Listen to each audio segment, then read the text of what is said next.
কখনো রাতে যদি বুঝতে না পারেন যে রুটির সাথে কী বানাবো, তাহলে এই রেসিপিটা চটজলদি বানিয়ে নিতে পারেন। হাই ফ্রেন্ডস, কেমন আছো তোমরা? তো সেদিন রাত্রিবেলা রুটির সাথে খাওয়ার জন্য আমি এই রেসিপিটা বানিয়েছিলাম। সবচেয়ে প্রথমে কড়াইতে তেল গরম করে জিরে ফোড়ন দিয়ে ওটার মধ্যে পেঁয়াজ ভাজতে দিয়ে দিয়েছিলাম। তারপর নুন হলুদ দিয়ে একটু পেঁয়াজটাকে ভাজা ভাজা করেছিলাম।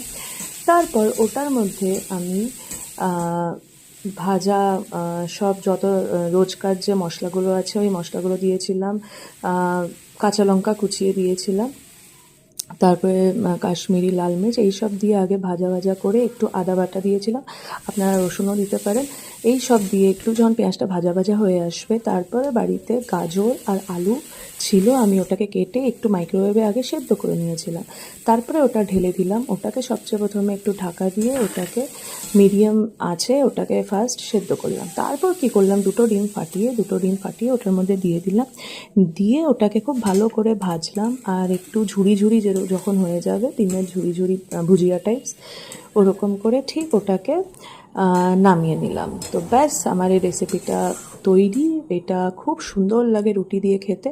তো ধনেপাতা দিয়ে লাস্টে গার্নিশ করতে পারে। আমার কাছে ফ্রেশ ধনেপাতা ছিল না, অল্পই ছিল, আমি এইভাবে করেছিলাম। তো দারুণ লেগেছিলো সেদিন রাত্রিবেলা। কেমন লাগলো অবশ্যই জানিও। Bye bye.